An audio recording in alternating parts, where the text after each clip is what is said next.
Captain Lee Hyun-woo stood on the bridge of the transport ship Aiguk-ho, watching the stars blur past through the main window. The ship was traveling through hyperspace, carrying almost 3,000 Korean colonists to their new home on a planet called New Busan. It was supposed to be a simple trip that would take 6 more days. Lee Hyun-woo had been a captain in the Korean Space Navy before taking this job. He was 42 years old and had short black hair with some gray at the sides. His uniform was clean and pressed, even though this was just a civilian transport ship. Old habits never died. "Captain," called Kim Tae-min from the communications station. Kim was 28 and had been working on ships for 5 years. He was good with computers and radio signals. "I'm getting something strange on the emergency channels." Lee Hyun-woo walked over to Kim's station. The bridge was not very big, with only 6 stations for the crew. Park So-jin, the chief engineer, was checking some readings on her screen. She was 35 and had worked on ships longer than anyone else on the crew. She knew every bolt and wire on the Aiguk-ho. "What kind of strange?" Lee Hyun-woo asked. Kim pointed at his screen. Green lines moved up and down, showing radio waves. "It's very weak, sir. Almost like it's coming from very far away. But it's not using our normal communication system. It's using old radio waves, like from 100 years ago." Park So-jin looked up from her station. "That doesn't make sense. Nobody uses radio waves in space anymore. Quantum communication is much better." Lee Hyun-woo studied the screen. He had seen many different signals during his military service, but this was new. "Can you clean up the signal? Make it stronger?" Kim worked on his computer for several minutes. His fingers moved quickly over the controls, adjusting different settings. Slowly, the signal became clearer. Then they heard something that made everyone on the bridge stop what they were doing. A voice came through the speakers. It was not human. The words were in a language they had never heard before, but there was something about the tone that everyone understood. Fear, desperation, someone was in trouble. "Record everything," Lee Hyun-woo ordered, "and see if the computer can translate any of it." Dr. Choi Min-ho arrived on the bridge a few minutes later. He was the ship's doctor and scientist, who studied alien life. At 39, he was excited about the possibility of finding new forms of life on their new planet. He had never expected to find any during the trip. "Is it really aliens?" Dr. Choi asked, his eyes wide with excitement. "Listen for yourself," Kim said, playing the recording again. The strange voice filled the bridge again. It sounded tired and scared. Even though they could not understand the words, the meaning was clear. Someone needed help. "The computer is working on translation," Kim reported. "It's trying to match patterns in the speech with known languages." They waited for 20 minutes. During that time, the signal repeated several times. Each time, the voice sounded weaker. Finally, the computer made a sound that meant it was finished. Words appeared on Kim's screen in Korean. "SOS. Ship failing. Life support critical. Please help. Anyone. Running out of time." The bridge became very quiet. Lee Hyun-woo felt his heart beating faster. In all his years in space, he had never received a real distress call from aliens. "Sir," Park So-jin said quietly, "if their life support is failing, they don't have much time." Lee Hyun-woo knew she was right. Life support systems could fail quickly in space. Without air, heat, or power, anyone could die in hours or even minutes. "Can we find where the signal is coming from?" he asked Kim. Kim worked on his computer again. "Yes, sir. It's about 4 hours away if we change course, but—" He looked worried. "But what? We would have to drop out of hyperspace and use our regular engines. It would add 3 days to our trip to New Busan." Lee Hyun-woo thought about this. 3,000 colonists were waiting to reach their new home. They had food and supplies for the planned trip, but 3 extra days would make things tight. Some families had children who were already getting restless, but someone was dying out there in space. "Dr. Choi," Lee Hyun-woo said, "in your opinion, is this signal real?" Dr. Choi had been studying the computer's analysis. "The language patterns are completely different from any human language. The vocal cords that made these sounds are not human. This is real, Captain." Lee Hyun-woo made his decision. "Kim, send a message back. Tell them we are coming to help. Park, prepare the ship to drop out of hyperspace. We're going to save whoever is out there." Park So-jin smiled. "Yes, sir. I'll get the engines ready." Kim spoke into his microphone, sending their message toward the alien ship. He used simple words that the computer could translate. "Help is coming. Hold on. We will find you." The HFY dropped out of hyperspace with a shudder that everyone on the ship could feel. The stars stopped moving, and they were back in normal space. Lee Hyun-woo ordered the ship to change course toward the source of the distress signal. News of the rescue. Mission spread quickly through the ship. Some colonists were worried about the delay. Others were excited about meeting aliens for the first time. Parents tried to explain to their children what was happening. "Captain," Kim called out, "I'm getting a response to our message." The alien voice came through the speakers again. This time, it sounded different, surprised, happy. The computer translated, You are coming to help? You do not know us. Why would you help strangers?" Lee Hyun-woo took the microphone from Kim. "Because someone needs help," he said simply. "That's enough reason." There was a long pause before the next message came. We do not understand, but we are grateful. Our ship is the Jiltara. I am Captain Thrixon. We have been drifting for 2 days. "We are the HFY," Lee Hyun-woo replied. "I am Captain Lee Hyun-woo. We will reach you in 4 hours. Can your life support last that long?" "We will try," came the weak reply. Park So-jin pushed the ship's engines as hard as she safely could. The HFY was not built for speed, but she managed to cut 30 minutes off their travel time. When they finally saw the alien ship on their screens, everyone gasped. The Jiltara looked nothing like human ships. It was curved and smooth, almost like it was grown instead of built. Parts of it glowed with a soft blue light, but other sections were dark and dead. "It looks like a giant insect," Dr. Choi whispered. The alien ship was about half the size of the HFY. Scans showed that most of its power systems had failed. The crew compartment still had air and heat, but barely enough for 1 more hour. "Park, get a docking tube ready," Lee Hyun-woo ordered. "We're bringing them aboard." Park worked quickly to extend a flexible tunnel from their ship to the alien vessel. It took careful maneuvering to connect the 2 ships without damaging either one. "Connections secure," Park reported. "The tunnel has air and pressure." Lee Hyun-woo, Dr. Choi, and 2 security officers walked through the tunnel to the alien ship. The inside was strange and beautiful. The walls curved like the inside of a shell, and soft lights pulsed slowly like a heartbeat. They found Captain Thrixon in what looked like the bridge. The alien was unlike anything they had imagined. Thrixon stood about as tall as a human but had 4 arms instead of 2. The body was covered in hard plates like armor, and 2 thin wings folded against the back. Large eyes reflected the light like mirrors. You really came," Thrixon said in heavily accented Korean that the computer was translating. "I still cannot believe it." "Of course we came," Lee Hyun-woo said. "How many crew do you have?" "Just me. This is a small scout ship." Thrixon moved slowly, clearly weak from the failing life support. Dr. Choi stepped forward with a medical scanner. "May I check if you are injured?" Thrixon agreed, and Dr. Choi carefully examined the alien. "Low oxygen levels, but otherwise healthy," he reported. They helped Thrixon back to the HFY. The alien moved carefully, amazed by everything they saw. The Korean colonists gathered in the corridors to stare at their first alien visitor. "Your ship is so large," Thrixon observed, "and there are so many of you. Are you a military vessel?" Lee Hyun-woo laughed. "No, we're civilians. Families moving to a new planet. This is just a transport ship." Thrixon stopped walking and stared at him. "Civilians, families, and you risked your journey to save a stranger." "It was the right thing to do," Lee Hyun-woo said simply. Thrixon was quiet for a long moment. "I think I am beginning to understand why the galaxy should be very interested in meeting your species." 3 days had passed since they rescued Captain Thrixon. The alien had recovered quickly in the better atmosphere of the HFY. Dr. Choi Min-ho spent most of his time learning about Velkari biology and teaching Thrixon more Korean words. The translation computer was getting better at understanding both languages. Thrixon sat in the ship's main dining hall, surrounded by curious colonists. Children pointed at the alien's 4 arms and asked simple questions. Their parents tried to be polite, but everyone was fascinated by their first contact with another species.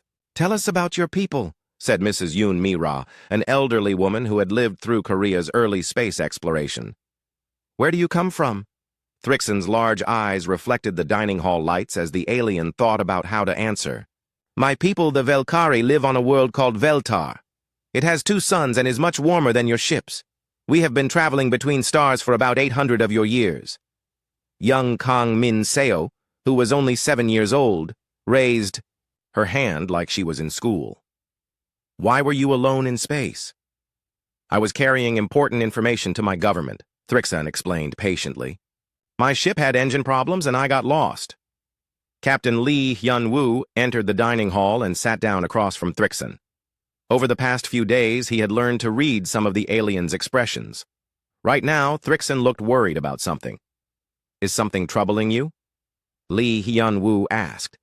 Thrixon's wings twitched slightly, which Dr. Choi had learned meant the alien was nervous. Captain, I must ask you something important. When you rescued me, you asked for nothing in return. You did not demand payment or treaties, or guarantees. You simply helped because I needed help. That's right, Lee Hyun-woo said. What's wrong with that? In the galaxy, Captain, nothing is free. When one species helps another, there are always agreements. Trade deals, military partnerships, political advantages. No one helps strangers without getting something back. Mrs. Yoon leaned forward. But that sounds terrible. What if someone really needs help? Thrixon turned to her. Then they must pay for it or they die. The strong survive, the weak serve or perish. This has been the way of galactic civilization for thousands of years. The dining hall became quiet. Even the children sensed that the adults were talking about something serious. Tell us about this galactic civilization, Lee Hyun-woo said. We know nothing about it. Thrixon stood up and began pacing, which was difficult with 4 arms and wings in the human-sized room. There are hundreds of species in the galaxy that travel between stars. They are organized into what we call the Galactic Confederation.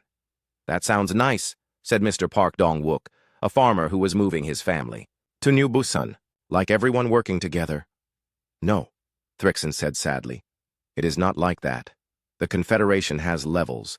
The strongest species are at the top. They make the rules and take what they want. Weaker species like the Velkari are in the middle. We follow orders and pay taxes. The weakest species are slaves or food. Dr. Choi had been taking notes on his tablet. What determines who is strong and who is weak? Military power, mostly, but also economic control and political influence. The species at the top have large fleets of warships. They control trade routes and resources.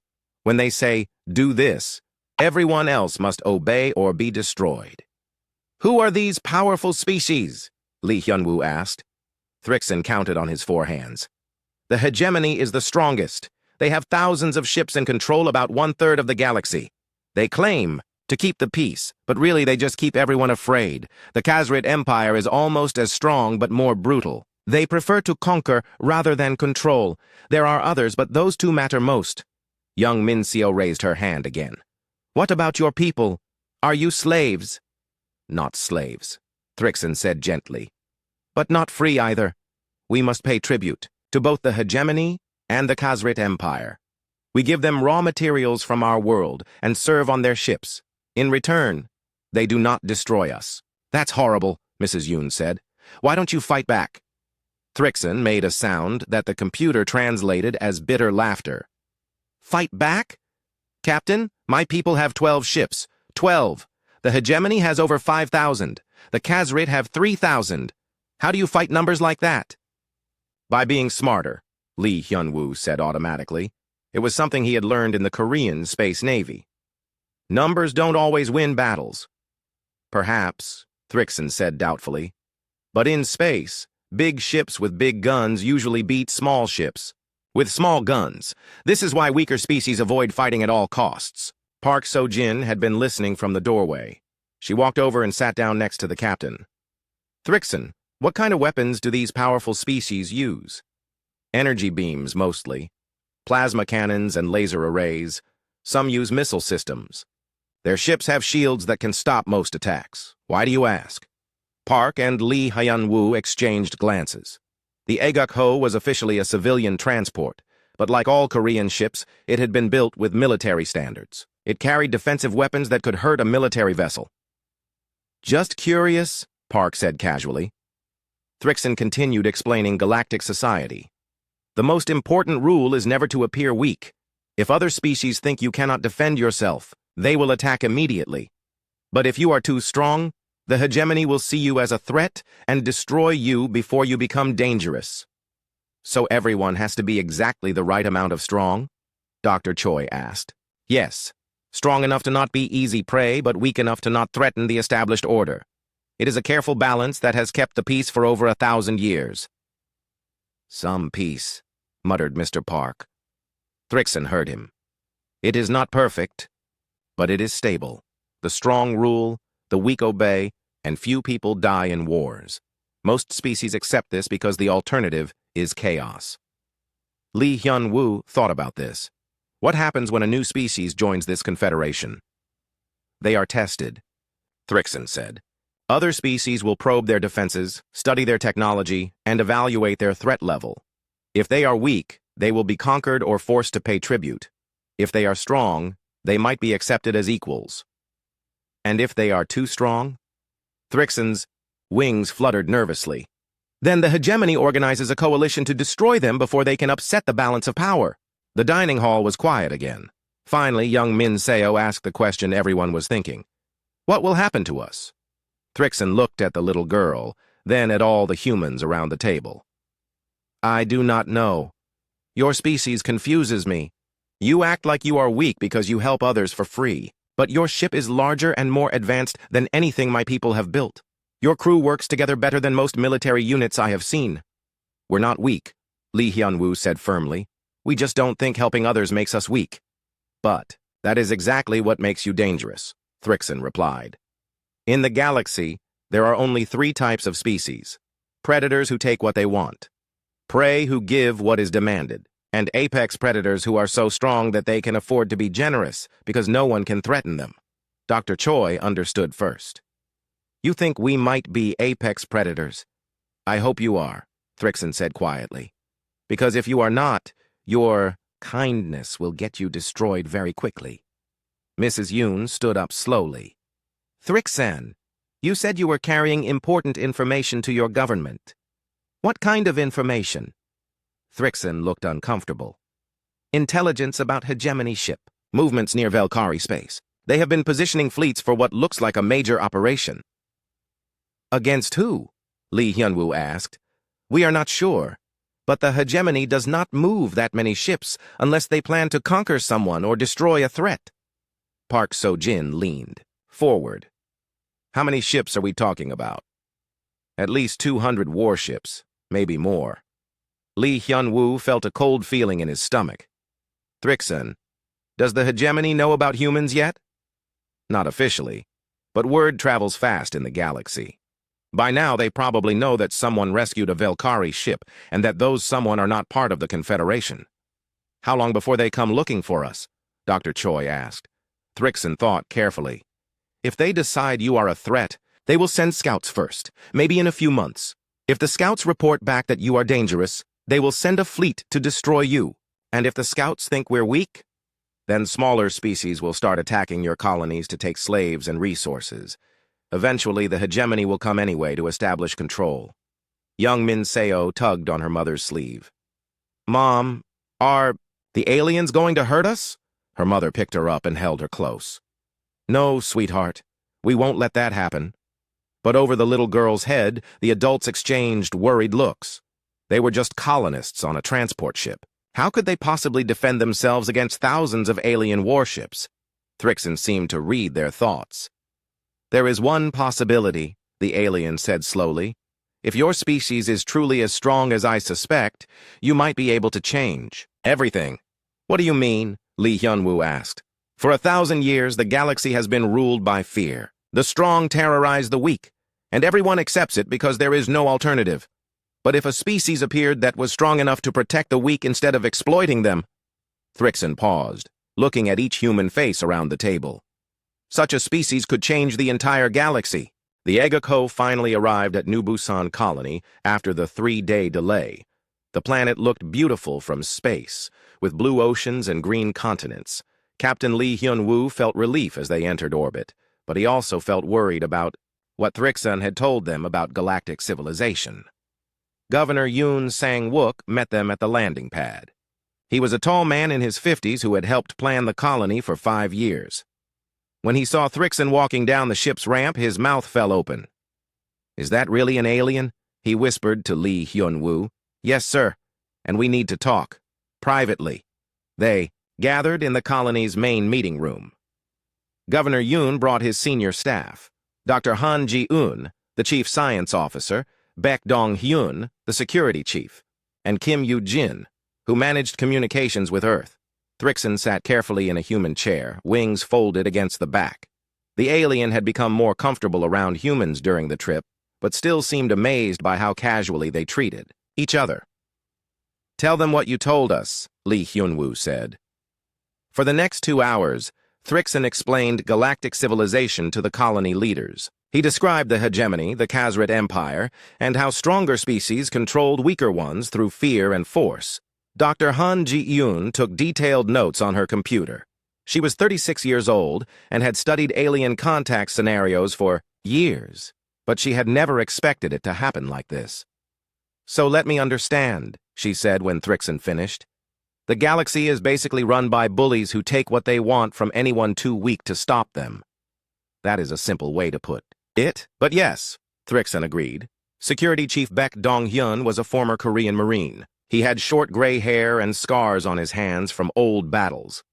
"How do their military forces compare to ours?"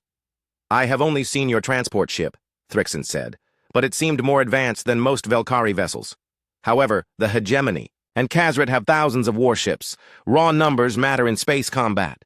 "Not always," Baek said quietly, but he didn't explain what he meant. Governor Yoon looked tired. "How long do we have before they find us?" "Word travels fast through Velkari space," Thrixon said. "By now, many species know that someone rescued me. Some will be curious. Others will see opportunity." Kim Yu-jin leaned forward.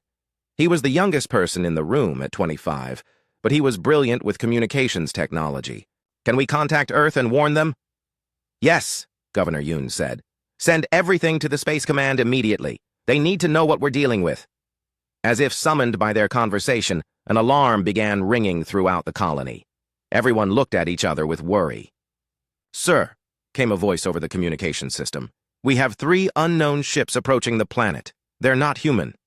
The group rushed to the colony's control center. Large screens showed the 3 alien vessels moving toward New Busan.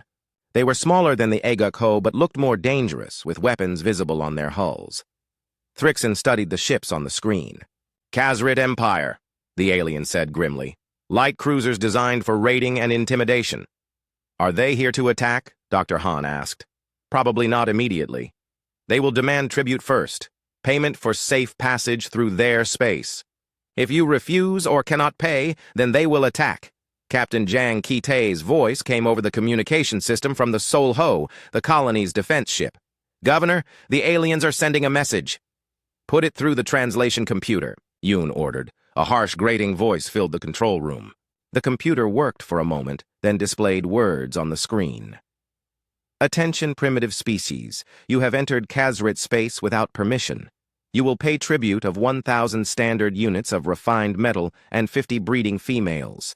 Compliance is required within 1 hour." The room became very quiet. Then Baek Dong-hyun started laughing, but it was not a happy sound. "Did they just demand that we give them our women?" he asked. "Standard procedure for them," Thrixon said sadly. "The Khazred reproduce slowly, so they take females from other species. They also need metals for their ships." Governor Yoon's face was red with anger. "Like hell they do." Dr. Han was already working on her computer. "I'm analyzing their ships. 3 vessels, about 60 meters long each. Energy shields and plasma weapons. Crew of maybe 30 each." "The Sol Ho?" Baek asked. "1 ship, 120 meters long. Captain Jang has 40 crew members, but our ship was built for colony defense, not deep space combat." Thrixon looked confused. "You are going to fight them?" "Captain, they have 3 ships. Even if you win, the Khazred Empire will send more ships to destroy your colony." "Maybe," Governor Yoon said, "but we're not giving them our people. On the screen, they could see the Sol Ho moving away from the planet toward the Kazrit ships. Captain Zhang's voice came through the speakers again. "Alien vessels, this is Captain Zhang Kite of the New Busan Defense Force. You are ordered to leave this system immediately." The Kazrit response came quickly. "Primitive fools, you have one ship, we have 3. Surrender now or be destroyed." "Negative," Captain Zhang replied calmly. "You have 30 seconds to begin leaving or we will consider you hostile." Thrixon's wings were fluttering rapidly. "Captain Zhang is brave, but this is suicide. One ship cannot defeat 3. Beck smiled grimly. "Want to bet?" The 30 seconds passed quickly. On the screen, they could see the 3 Kazrit ships moving into attack formation. The Sol Ho looked small compared to them. Then the battle began. The Kazrit ships fired first, sending bright plasma bolts toward the Sol Ho, but the human ship moved faster than Thrixon had expected, dodging most of the shots. The few that hit were absorbed by shields that were much stronger than they looked. The Sol Ho fired back with what appeared to be simple kinetic weapons. Metal projectiles shot from the human ship at incredible speed. The first Kazrit ship exploded. Immediately, Thrixon stared at the screen in shock. "What kind of weapons are those?" "Railguns," Dr. Han said simply. "We accelerate metal slugs to about 10% of light speed. But the energy requirements—" Thrixon began. "We build good reactors," Beck said. The second Kazrit ship tried to run. But the Sol Ho was faster. Another railgun shot punched through the alien vessel's shields and hull like they were paper. The ship broke apart in a silent explosion. The third Kazrit ship managed to send a distress signal before the Sol Ho destroyed it too. The entire battle had lasted less than 5 minutes. 3-0, Beck said with satisfaction. Thrixon was still staring at the screen. "I do not understand. How is this possible?" Dr. Han turned to face the alien. "Thrixon, what do you know about the planet where humans evolved?" "Nothing. Why?" "Earth is what we call a death world. High gravity, violent weather, dangerous animals, and frequent natural disasters. For millions of years, only the strongest and smartest humans survived long enough to have children." "What does that have to do with your ships?" Governor Yoon answered. "We don't build ships for space, Thrixon. We build ships that can survive. Anything we can imagine, because on Earth, anything can happen." Beck nodded. "Every human ship is built to military standards, even civilian transports. We learned long ago that being unprepared means being dead." "But your weapons," Thrixon said weakly. "Humans have been fighting wars for thousands of years," Dr. Han explained. "We know how to kill things efficiently. When we moved into space, we just scaled up our weapons." Kim Yu-jin was monitoring Earth communications. "Sir, I'm getting responses from Space Command. They want full details about the alien contact and this battle." "Send them everything," Governor Yoon ordered. "And tell them we probably have more visitors coming." Thrixon was still trying to understand what had happened. "But the Kazrit Empire will send more ships. Hundreds of them." "Let them come," Beck said. "We'll be ready." "You do not understand," Thrixon said desperately. "The Kazrit will tell the hegemony about this. They will say that humans are a threat that must be destroyed before you become too strong." "How long do we have?" Governor Yoon asked. "Months, maybe less. The hegemony does not hesitate when they see a potential threat." Dr. Han was already making calculations on her computer. "If they send 200 ships like you said, we'll need help from Earth." "Earth is 6 months away," Kim said. "Even if they send ships immediately, then we better start preparing," Governor Yoon said grimly. Captain Lee Hyun-woo, who had been quiet during the battle, finally spoke. "Thrixon, you said that no species had ever challenged the Galactic Order." "That is correct." "Well, I think that's about to change." Thrixon looked around the room at the determined faces of the humans. Slowly, the alien's expression changed from fear to something that might have been hope. "If you survive this," Thrixon said quietly, "you will change everything. The galaxy has been waiting for someone strong enough to stand up to the bullies." "Then, I guess it's time someone did," Governor Yoon said. Outside the colony, the wreckage of 3 Kazrit ships drifted in space, but everyone knew this was just the beginning. Somewhere in the galaxy, much larger fleets were already preparing to come to New Busan. The question was whether the humans would be ready for them. 6 weeks had passed since the Khazrit attack on New Busan. The news had traveled across the galaxy faster than anyone expected. In the great capital city of the hegemony, Admiral Vrextor studied reports about the strange new species that had destroyed 3 warships in minutes. Vrextor was tall even for his species, with gray skin and 6 arms that ended in sharp claws. His people, the hegemony, had ruled most of the galaxy for 800 years. They were used to being feared and obeyed without question. "Tell me again about these humans," Vrextor said to his intelligence officer. "They appear to be a young species, Admiral. Only a few colonies beyond their homeworld, but their technology is surprisingly advanced. They destroyed the Khazrit ships with kinetic weapons that moved at incredible speeds." Vrextor's main eyes focused on the battle recordings while his smaller eyes watched for threats, as was natural for his species. "Kinetic weapons? How primitive. Why not use plasma or particle beams like civilized species?" "We do not know, sir, but the results speak for themselves. 3 Khazrit ships destroyed, 0 human losses. And their ships? Larger and more heavily built than necessary for their apparent purposes. Their transport ships have military-grade shields and armor. Their warships appear to be designed for extended combat." Vrextor was troubled by this information. In his experience, species either built military ships or civilian ships. These humans seemed to blur the lines between the two, which suggested a very warlike culture. "How many ships do they have?" "Intelligence suggests fewer than 50 total, scattered across their colonies. But, Admiral, there is something else." "What?" "They rescued a Velkari ship that was in distress. They asked for nothing in return. They simply helped, because the Velkari needed assistance." Vrextor's 6 arms moved in agitation. "That makes no sense. Why would they waste resources on strangers?" "We do not know, sir. It is unlike anything we have seen from other species." "It suggests either extreme weakness or extreme strength," Vrextor mused. "Weak species sometimes help others because they hope for protection in return. Strong species sometimes help because they can afford to waste resources. Which do you think these humans are, Admiral?" Vrextor looked at the battle recordings. Again. Ships that moved like military vessels, but were called transports. Weapons that could punch through shields and armor like they were nothing. And strangest of all, a species that helped others for free. "I think they are dangerous," he said finally. "Gather the fleet. We will visit these humans and determine exactly how dangerous they are." 2 weeks later, Admiral Ko Jong-soo received an urgent message from New Busan Colony. He was in his office on the space station orbiting Earth, reviewing patrol reports from the outer colonies.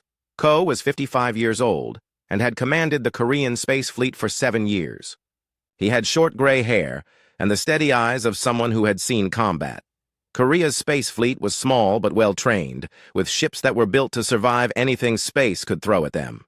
"Sir," his aide said, "Governor Yoon is requesting emergency conference. Put him through." Governor Yoon's face appeared on the main screen, looking tired and worried. "Admiral, we have a problem. Our Velkari friend says a large hegemony fleet is heading our way." "How large?" 47 ships, sir, led by someone called Admiral Vrextor. Thrixon says he's one of their best commanders." Ko felt his stomach tighten. The Korean fleet had 23 ships total, and most of them were scattered across different colonies. "How long do we have?" 5 days, maybe 6. "Admiral, Thrixon says this is a diplomatic mission to evaluate humanity's threat level. And if they decide we're too dangerous, they'll try to destroy us before we can become a bigger problem." Ko was already working on his computer, sending recall orders to every Korean ship in space. "I'm bringing the fleet to New Busan. Hold your position and avoid provoking them." "Yes, sir." "Admiral, there's something else. Minister Shin wants to speak with you." Defense Minister Shin Yun-kyung appeared on a second screen. She was in her office in Seoul, looking as tired as everyone else involved in this crisis. "Admiral," she said without greeting, "the President has authorized you to take whatever action you think necessary to protect our colonies." "Understood, Minister.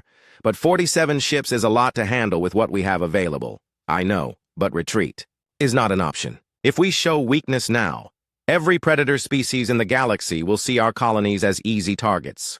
Ko nodded. He had read all the reports from New Busan about galactic civilization. Running away would only make things worse. I'll gather the fleet at New Busan, he said. Whatever happens, we'll face it there. 3 days later, Ko stood on the bridge of the Dokdo, the flagship of the Korean space fleet. The ship was 200 meters long and carried the most advanced weapons Korea could build. Around him, 22 other ships held position in a defensive formation around New Busan. Captain No Hyun-sik, the Dokdo's commanding officer, was studying sensor readings. Admiral, I'm getting long-range contacts. 47 ships, just like the alien predicted. How long until they arrive? 6 hours, sir. Ko activated the fleet communication system. All ships, this is Admiral Ko. In 6 hours, we will face the largest fleet humanity has ever encountered. These aliens think they can intimidate us into submission or destroy us if we refuse.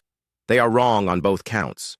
He paused, looking around the bridge at his crew. These were good people, trained professionals who had volunteered to defend their new colonies in space. We are not just fighting for New Busan, Ko continued. We are fighting for the right of our species to exist in space without bowing to alien bullies.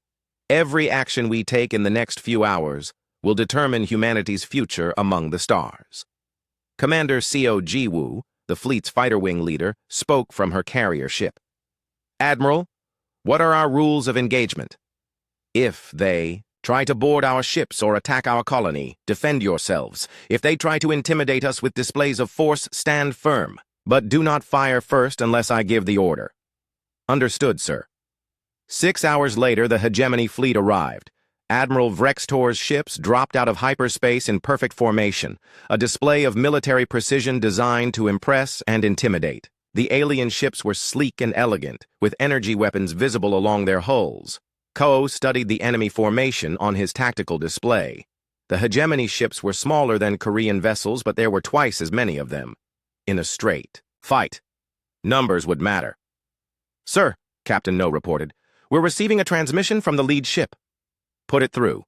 Admiral Vrextor appeared on the main screen. The alien was impressive in an intimidating way, with gray skin and 6 arms that moved as he spoke. His voice was deep and commanding. I am Admiral Vrextor of the Hegemony Fleet.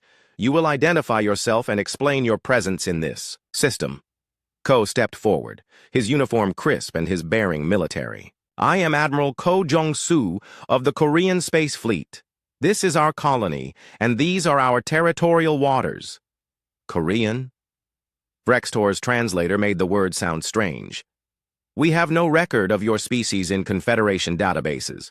Are you claiming to be an independent civilization? We are not part of your Confederation. We are here by right of colonization, and we intend to stay. Vrextor's 6 arms moved in what Ko guessed was agitation. Unknown species cannot simply claim territory without Confederation approval. You will submit to hegemony authority for evaluation and registration. We decline. There was a long pause. Vrextor seemed surprised by the simple refusal. You decline? Do you understand the consequences of refusing hegemony authority? Ko smiled, but it was not a friendly expression. I understand that you have 47 ships and I have 23, but I also understand that you have never fought humans before. Your ships are outnumbered.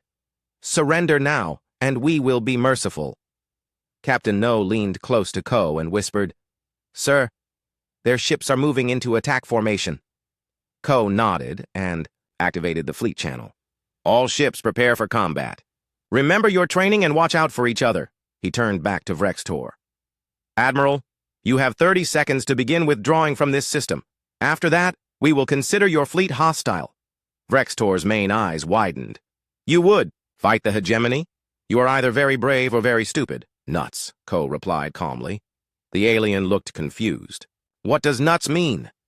It means no, Ko said. And it means come and try. Vrextor cut the transmission. On the tactical display, Ko could see the hegemony ships spreading out to surround the human formation. Sir, Commander Seo reported, my fighters are ready to launch. Launch all fighters. Target their command ship first. The battle began when the hegemony ships fired their plasma weapons at the human fleet.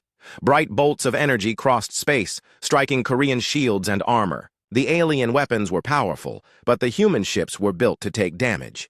The Korean response was immediate and devastating. Railgun slugs, moving at incredible speeds, smashed through hegemony shields like they were not there. The first alien ship to be hit simply disappeared in a flash of light. "What kind of weapons are those?" Rextor demanded over the radio. "The kind that work," Ko replied. Commander Seo's fighters swept through the hegemony formation like angry wasps. The small, human craft moved faster and turned quicker than anything the aliens had seen. News of the hegemony's defeat at New Busan spread across the galaxy like wildfire. In the Great Assembly Hall of the Galactic Confederation, representatives from hundreds of species gathered for an emergency session. Many of them had never heard of humans before this week. Ambassador Zektara of the Trilarian Republic spoke first. Her people were known for their careful diplomacy and neutral stance in galactic politics. "Fellow delegates, we face an unprecedented situation. A previously unknown species has destroyed a hegemony fleet in open combat." The hall filled with nervous chatter in dozens of languages. The hegemony had been the dominant military power for 8 centuries. The idea that someone could defeat them seemed impossible. Representative Morden of the Khazrit Empire slammed his clawed fist on his speaking platform. "These humans are clearly a threat to galactic stability. They must be stopped before they grow stronger."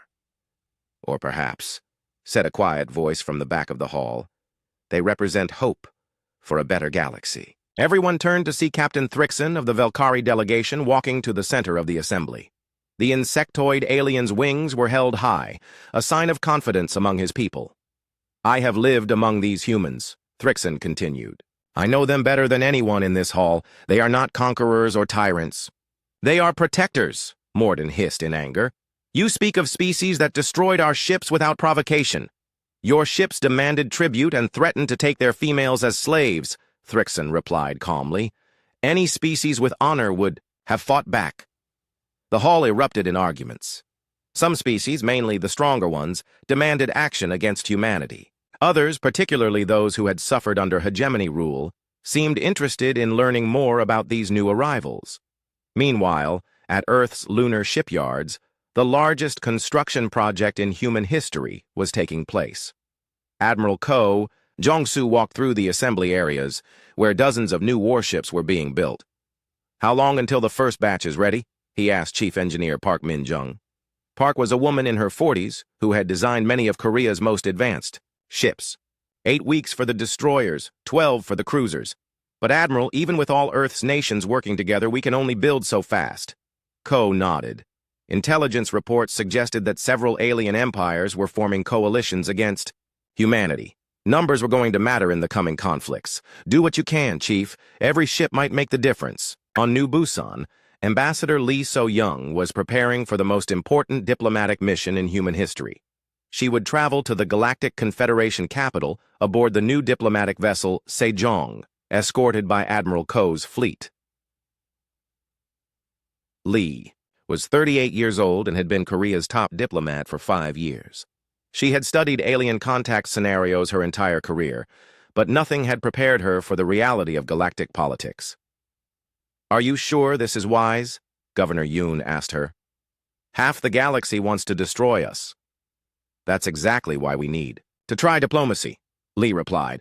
"If we can convince even some species to work with us, we might avoid a galaxy-wide war." Thrixon, who had become an unofficial advisor to the human leadership, agreed. Many species suffer under the current system. If they see an alternative, they might be willing to change sides. 3 weeks later, the human diplomatic fleet arrived at Galactic Confederation space. The capital system contained hundreds of ships from dozens of species, all gathered to see the newcomers who had dared to challenge the established order. Admiral Ko stood on the bridge of the Dokdo, watching the alien ships on his sensors. "They're all keeping their distance," he observed. "Can you blame them?" Captain No replied. "As far as they know, we eat steel and breathe fire." Ambassador Lee activated the diplomatic communication system. "This is Ambassador Lee So-young of the Human Republic. We come in peace and seek dialogue with the Galactic Confederation." The response came from the Confederation's current president, a tall, blue-skinned alien named President Velthorn.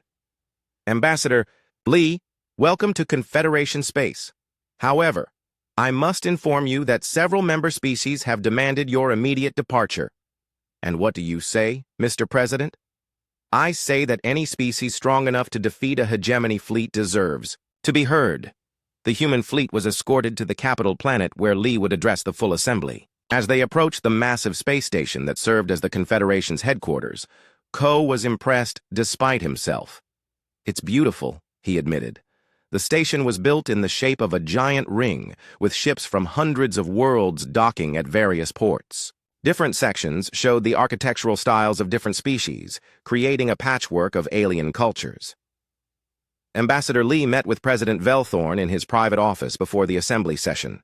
The alien leader was tall and elegant, with blue skin and silver hair that reflected light in strange ways. "Ambassador," Velthorn said, "I must be honest with you. Many of my constituents fear your species. In their experience, military strength leads to conquest and oppression." "Then their experience has been with the wrong kind of strength," Lee replied. "We believe that true strength protects those who cannot protect themselves. An admirable philosophy.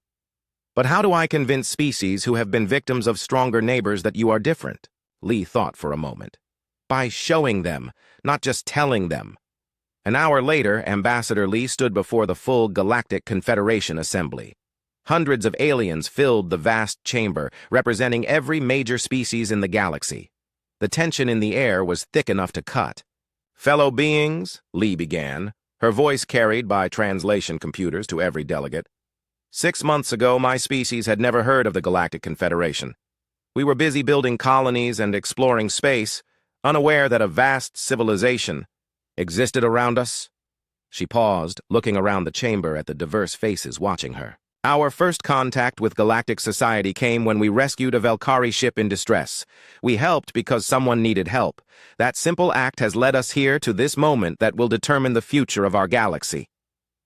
Representative Morden of the Khazrid Empire stood up. "You speak of helping others, but you destroyed our ships without warning." "Your ships demanded our women as slaves," Lee replied firmly. "Did you expect us to simply hand them over?" Murmurs ran through the assembly. Many species had suffered similar demands from the Khazrid over the centuries. Ambassador Zektara of the Trilarian Republic stood next. "What do you want from us, Ambassador Lee? What are your species' intentions in galactic society?" Lee had prepared for this question for weeks.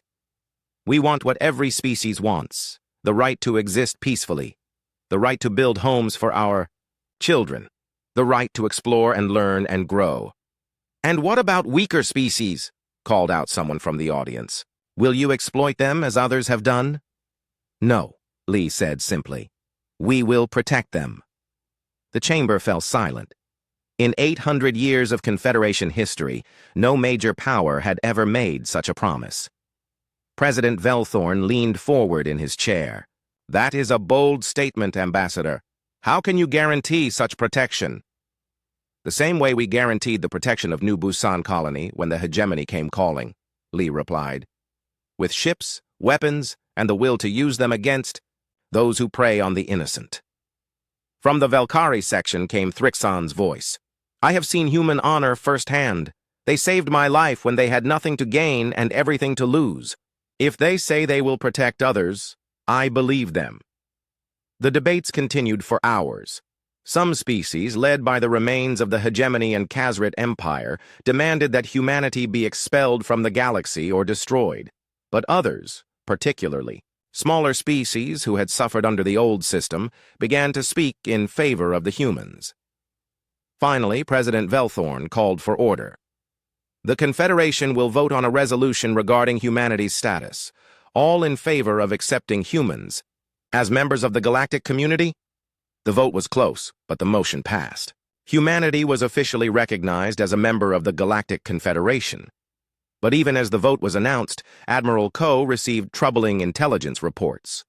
Several species that had voted against humanity were forming military alliances. The Khazrid Empire and hegemony remnants were building new fleets with help from other aggressive species. "They're not going to accept this," Ko told Ambassador Lee after the session. "I know," she replied.